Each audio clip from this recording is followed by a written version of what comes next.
The girl was no more than 6 years old, huddled beneath a scraggly juniper tree like a frightened animal. Thomas Brennan had been tracking a stray calf when he'd spotted her, and his first instinct was to call out. But something in the way she held herself, all rigid fear and watchful eyes, made him stop. She was Apache. He could tell from her clothing and the way her dark hair was styled. And she was alone in country that could kill a grown man, let alone a child. Thomas dismounted slowly, keeping his movements careful and unthreatening. He'd lived in Arizona territory for 15 years, long enough to know that trust between Apache and white settlers was a fragile thing, easily shattered. He held up his hands to show they were empty and spoke in the few Apache words he'd learned from trading with peaceful bands over the years: safe, friend, water. The girl's eyes flickered to the canteen at his belt. She was thirsty. He could see it in the way her cracked lips parted slightly. But she didn't move, didn't make a sound. Thomas took the canteen and set it on the ground, then backed away several steps. Only then did she dart forward, grab it, and retreat to her tree, drinking in desperate gulps. Over the next hour, through gestures and patience, Thomas learned what he could. She'd been separated from her family, how or when she couldn't or wouldn't say. She was alone, lost and terrified, and as the sun began its descent toward the horizon, Thomas knew he couldn't leave her out here. The nights were cold and there were predators in these mountains that had nothing to do with forelegs and fur. "Come," he said, extending his hand. "Shelter, food, safe." She studied him for a long moment, those dark eyes seeing far more than a child should have to see. Then, slowly, she placed her small hand in his. Thomas brought her back to his ranch, a modest spread nestled in a valley where he raised horses and tried to live quietly. He fed her stew and bread, gave her water, and set her up in his spare room with blankets. She ate like she was starving, which she probably was, but she never spoke, not a single word. When she finally fell asleep, exhausted beyond endurance, Thomas sat on his porch and wondered what to do next. The answer came 3 days later, in the form of the most beautiful woman Thomas had ever seen. She rode up to his ranch at dawn, sitting straight-backed on a paint horse, her long black hair flowing free beneath a wide-brimmed hat. She was Apache, dressed in a mixture of traditional clothing and practical frontier wear, and there was something in her bearing that spoke of both strength and devastating loss. When she dismounted, her eyes swept across his property with the keen awareness of someone who'd learned to assess danger quickly. "I am looking for a child," she said in perfect English, her voice steady despite the desperation Thomas could see in her eyes. "A girl, 6 years old, Apache. She was taken from our camp 5 days ago by men who meant to sell her. I have been tracking them, but I lost the trail near here." Thomas felt his heart pound. "Taken? By who?" "Slavers," the woman said, her jaw tight. "Men who steal Apache children and sell them to Mexican mines or to white families who want servants. They attacked our camp while the warriors were away hunting. My daughter fought them, and in the chaos, she escaped into the wilderness. I have been searching ever since." "Your daughter," Thomas said slowly. "Is she about this tall?" He held his hand at the height of the girl sleeping in his spare room. Dark eyes, scar on her left arm shaped like a crescent. The woman's composure shattered. "You have seen her? She is alive?" "She's here," Thomas said. "She's safe. I found her 3 days ago, alone in the mountains. I've been trying to figure out how to find her people without putting her in more danger." The woman's legs seemed to give out. She sat down hard on his porch steps, her hands covering her face, and Thomas heard a sound that was half sob, half prayer. He gave her a moment, then quietly said, "Would you like to see her?" The woman nodded, unable to speak. Thomas led her inside, to the spare room where the girl still slept, curled up under blankets that probably felt like luxury after her ordeal. The moment the woman saw her daughter, she made a small sound of pure relief and pain. She knelt beside the bed, her hand hovering over the child's face, as if afraid touching her might prove this was all a dream. "Kiona," she whispered. "My Kiona." The girl's eyes opened slowly, and for a moment she looked confused. Then recognition dawned, and she launched herself into her mother's arms with a cry that came from somewhere deep in her soul. The two of them held each other, rocking back and forth, speaking rapidly in Apache while tears streamed down both their faces.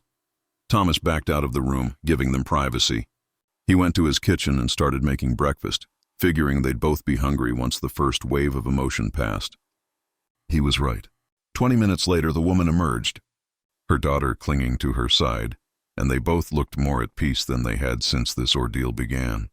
"I am Aita," the woman said, her voice still thick with emotion, "and I owe you a debt I can never repay. You saved my daughter's life. You kept her safe when she had no one. You could have turned her away, or worse, and you did not." Thomas shook his head. "I just did what anyone decent would do. She's a child. She needed help. You are wrong," Aita said firmly. "Many would not have helped. Many would have seen Apache and thought enemy. Many would have thought of the bounties paid for Apache scalps and seen opportunity. You saw a child who needed protection. That makes you rare." Over breakfast, Aita told her story. Her husband had been killed 2 years ago in a raid by Mexican soldiers. She'd been left to raise Kiona alone, relying on her brother's family and her own skills to survive. She was a healer, respected in her community, and she'd been teaching Kiona the old ways, the plant medicines and sacred songs. The attack that had stolen her daughter had been her worst nightmare made real.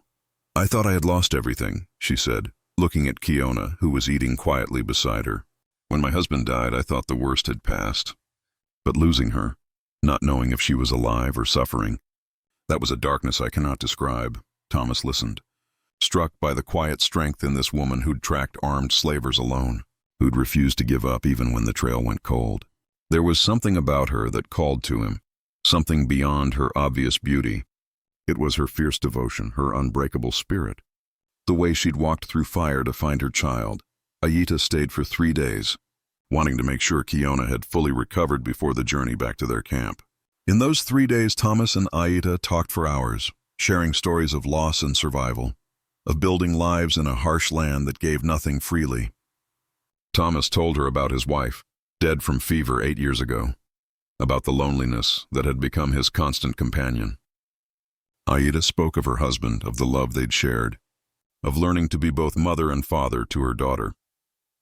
On the evening before they were to leave, after Kiona had fallen asleep, Aita and Thomas sat on his porch watching the stars emerge one by one. "I do not want to leave," Aita said quietly. Thomas looked at her, his heart suddenly racing. "Then don't. It is not that simple. My people need me. My brother's family has cared for our camp in my absence, but I have responsibilities. And you have your life here, your ranch, your people in town. Our worlds are not meant to mix." "Maybe they could be," Thomas said.